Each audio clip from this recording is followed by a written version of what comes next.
All right, thanks to all of you for coming out here. Do a little Q&A with Jeremy. We got some questions I'm going to ask him, and then we'll hand it over to the crowd at some point. But thanks to all of you. Thanks for Jeremy for coming out, and thanks to all of you for supporting Kawasaki and these amazing KRXs. Jim Beaver here, though, and Jeremy, I guess first things first, man. We're out here at King of the Hammers. Got to break the ice here. How many showers have you had? I mean, look, the wife's not here, so we're going pretty conservative. I'd say 2 showers in 6 days, maybe. Same jeans the whole time, though. Okay. I won't even go and ask it about the underwear. How many ethnic pairs you swapped out, but no, I mean, let's talk a little bit about King of the Hammers. I mean, we'll jump into your career, talking a little bit about that and some of your history, but I know this is your third King of the Hammers. In a KRX, first year out of the box, you actually finished, which is insane for anybody in their first King of the Hammers. I guess first off, what made you want to tackle this event? I mean, it's insanely tough, one of the hardest races in the world. You jumped into a KRX, finished the first year. I mean, what made you want to tackle this event? And I guess moving forward, what have you learned the last couple of years? Well, it's been great. Obviously, my motorcycle career's kind of been done for a long time. I'm always looking for fun stuff. And with the introduction that Kawasaki had with the brand new KRX, we got the car. It was like, all right, this thing's awesome. We started running, doing some off-road, doing some rocks. And then I was like, well, let's just try it. I don't know. I've always been kind of intrigued with the KOH, the event itself.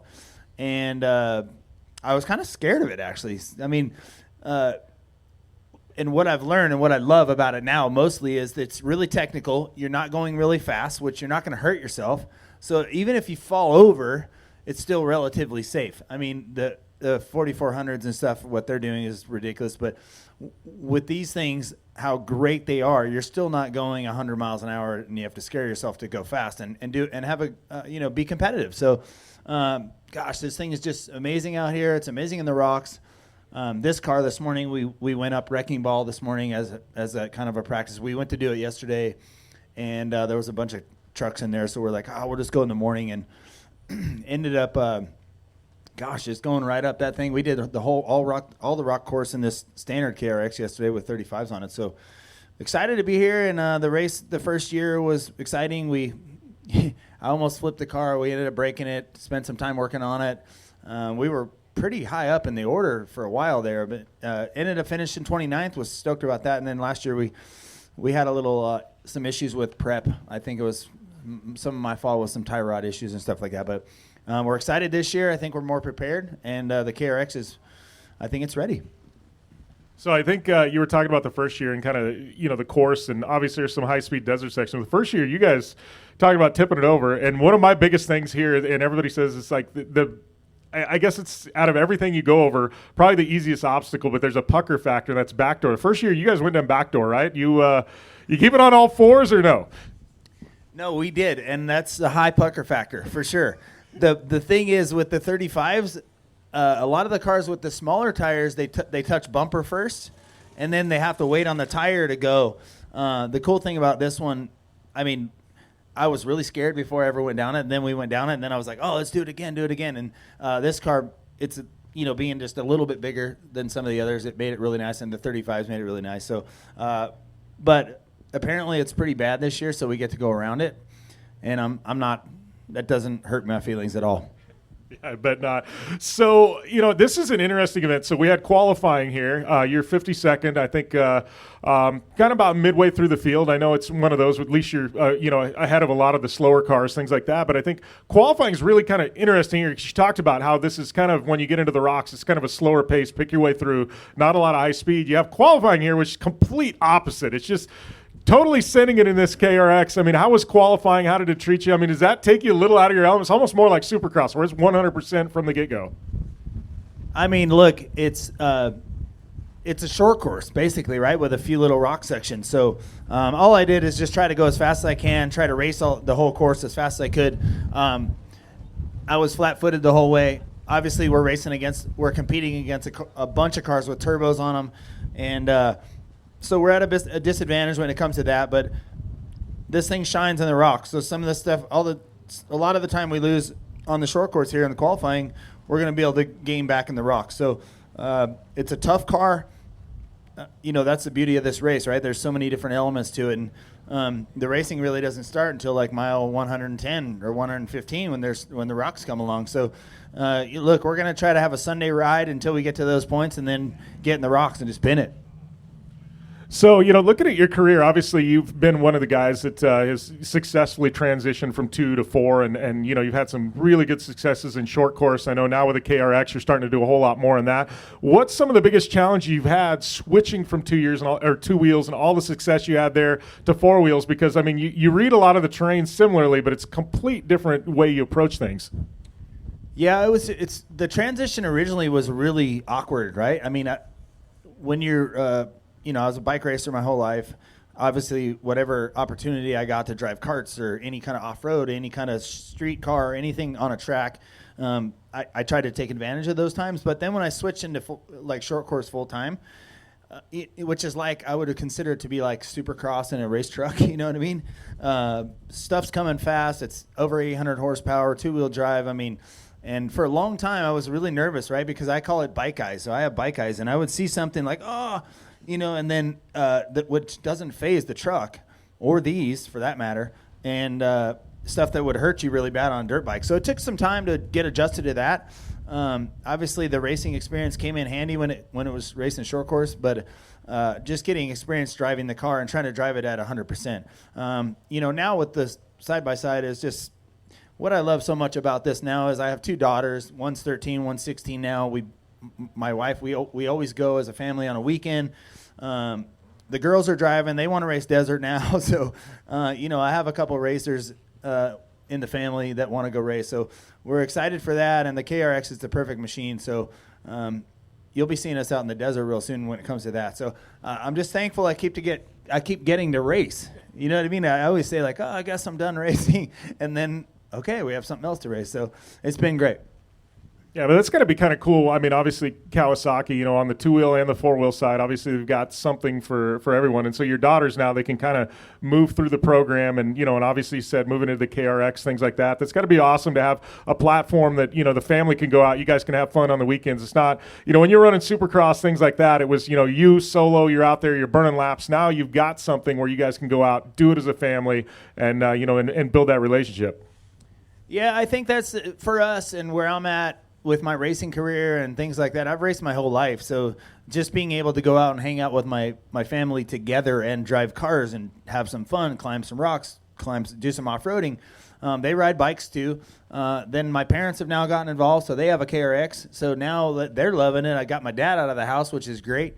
The whole COVID thing was a little weird, so it's good to have my parents out. So we've been going camping and driving a lot of KRX over the last couple of years here, and it's been so fun. And what a great thing to add to the Kawasaki family.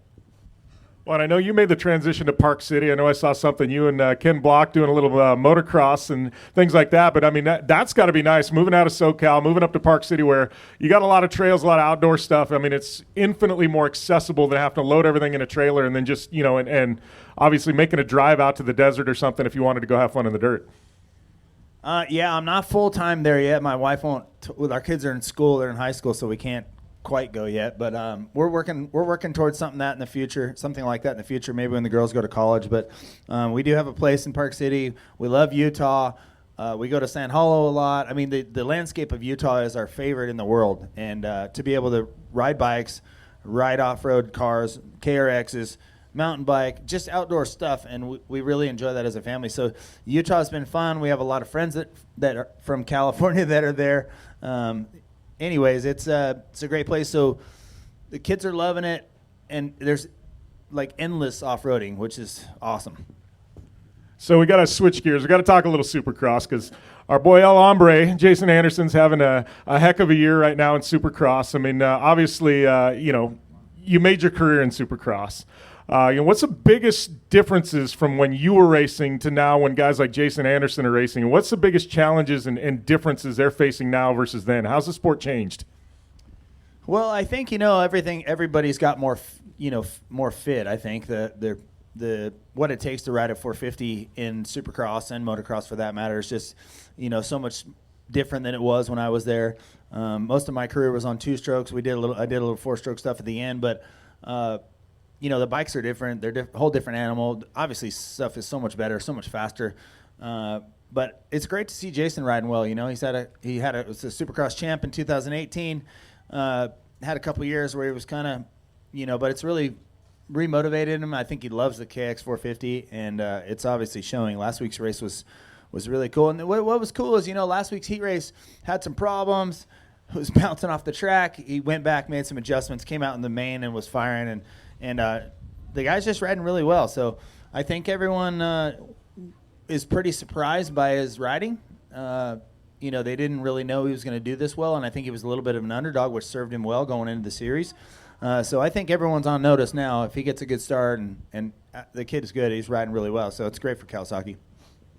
All right, so how often are you on a bike anymore? And honestly, when was the last time you did a knack-knack? We did a Kawasaki photo shoot about, maybe it was like 3 weeks, a month ago.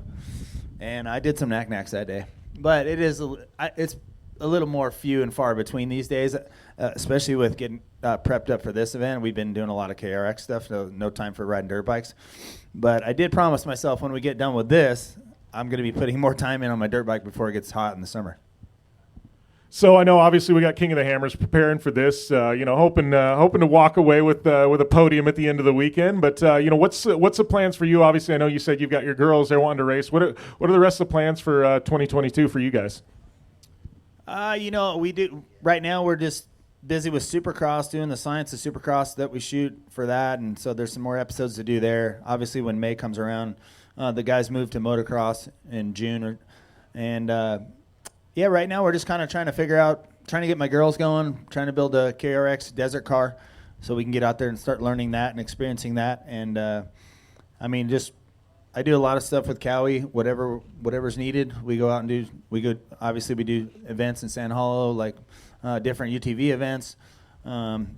So we're busy all summer working on stuff, riding, mostly off-roading during the summer, and then dirt bikes when it's cool.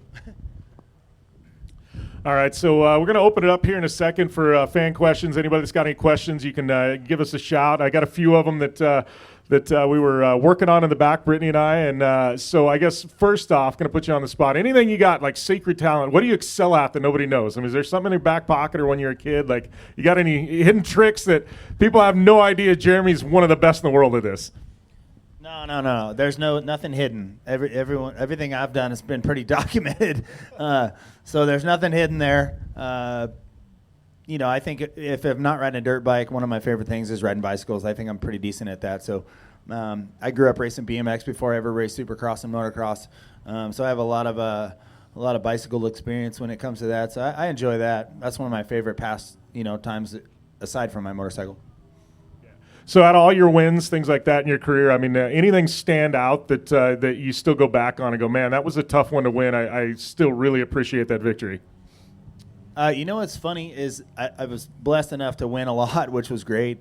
But the things that stand out are the ones I didn't win. The ones where I made a mistake or I crashed or I hurt myself or, something happened. It's weird. You always remember it's hard to remember the good stuff, but the bad stuff always kind of stands out. So anyways, I've had a lot of great races. I mean, there's some Motocross to Nations teams that I was on that was really fun. Some challenging races that turned out pretty good at certain times, but for the most part, it's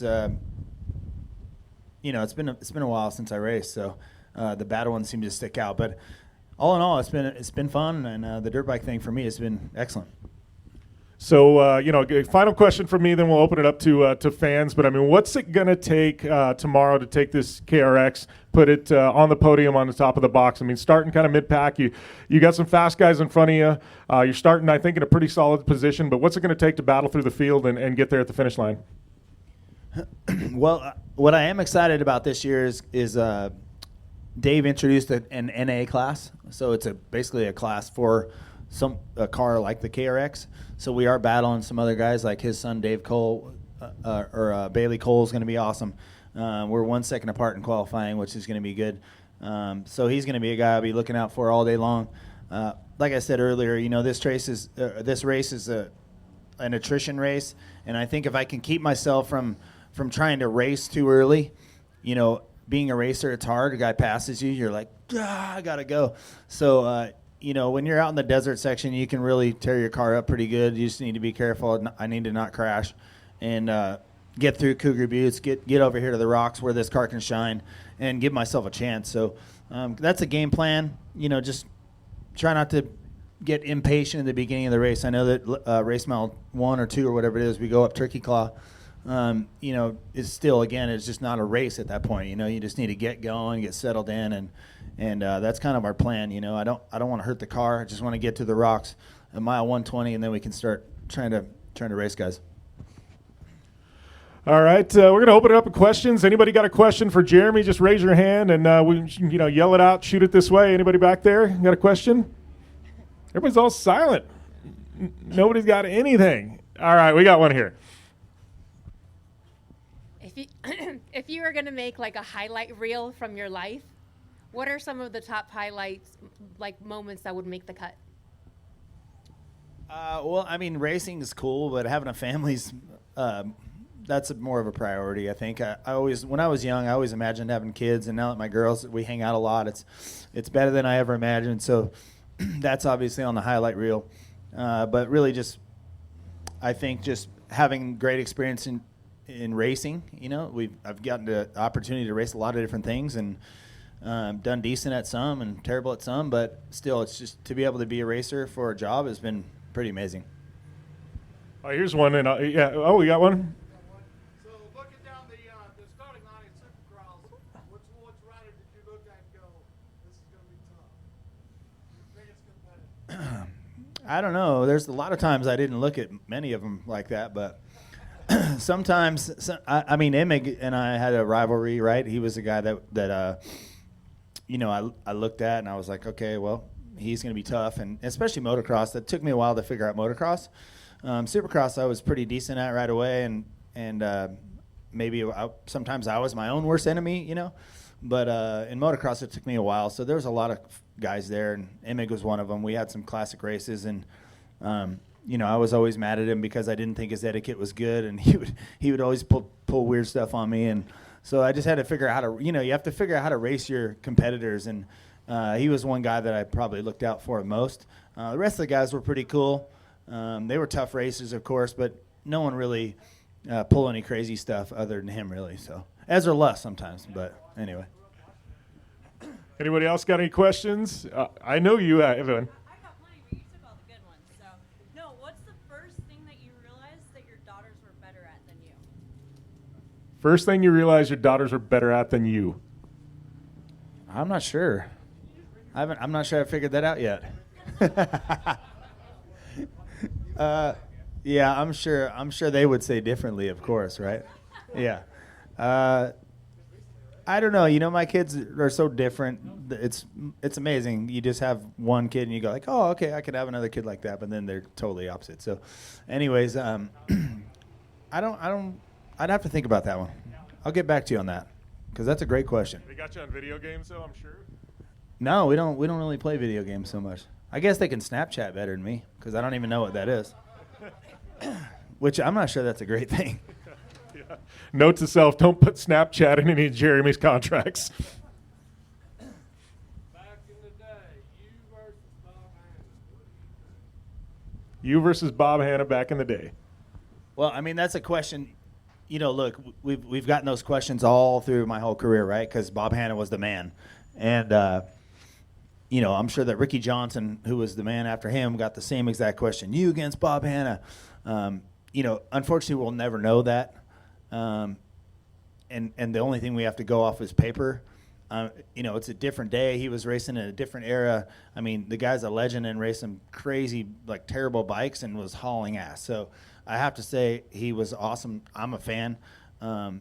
Anyone with the nickname Hurricane is pretty cool. So I'm impressed by Bob, and we're friends today, and I think he's great. He's so funny and witty, but it would be pretty unfair, I think, if any new guy raced an old guy with an old bike and a new bike. You know what I mean? So there's really no way to compare that. He's a legend for sure. I'm lucky to have the wins that I do, and I respect him a lot. Thank you. Any other questions before we let Jeremy go? Do you feel that you got credit for starting the whole metal militia movement with the knack-knack and the can-can early on and in competition? Sprouted a whole industry. Your thoughts? That's a great question. I don't like to take credit for things like that, but I think you're right. In my backyard, we were figuring out how to take the knack-knack from a BMX trick over to a moto trick. My buddy Eric Carter, Derek was there at the time. We were just trying to figure out. I'm always trying to figure out how to be different than everybody else. I'm not necessarily sure that's a great thing all the time, but for the knack-knack it worked. And so, I don't know. Those guys might say differently. There was a couple guys that were before me that were, doing some stuff like Gordon Ward, and a guy like that did a heel clicker and some stuff like that. So, yeah, I guess I was the one that put it in the limelight maybe, right? So if I wasn't winning races, maybe no one would have ever known what a knack-knack was on a dirt bike. So I guess I'm somewhat responsible for that. But I don't know. Maybe you have to go ask Deegan or something. So, it's a legitimate question, though. Obviously the knack-knack, things like that, and then FMX just blew up and it progressed. Was there ever any itch like, oh, I need to go and learn some of this? Or were you kind of like, I'm pretty happy where I'm at? Well, it's interesting you say that. The knack-knack was cool. We back in the day, we shot all the cool videos in Krusty's and Steel Roots and all this stuff, which was a movement, right? It started a movement. It was pretty cool. I never really had the itch to go upside, do a flip or anything. So once it went to that level, I was like, nah. And then in some of my old movies, I was trying to learn how to do the Superman and some stuff like that. But again, it was way over, I didn't really want to be that guy. I'm a racer, and I'm okay with that. But I just wanted to be a racer with a couple tricks. All right. Any other questions for Jeremy? I know he's got a driver's meeting here shortly. Anybody? Looks like we're good. Honestly, thank you all for coming out to support of Kawasaki and the KRX brand. Let's give a big round of applause for Jeremy. Well, thanks for sitting down with me, buddy, and we'll definitely, good luck. We'll be out there on the trails watching you bang this KRX through the rocks. Thanks, Jim. Thanks for having me. It's been a long time coming. We need to do this again for sure. Yeah, I'm excited for tomorrow. It's been I have to say thanks to everyone at Kawasaki because we put a lot of work into this thing, and thanks to my guys, we've been prepping. It seems like we've been prepping for 40 days and 40 nights, but it's finally here tomorrow, and we're going to go out there and bang some rocks and see if we can get to the finish. All right, good luck, buddy. Thank you all for coming out.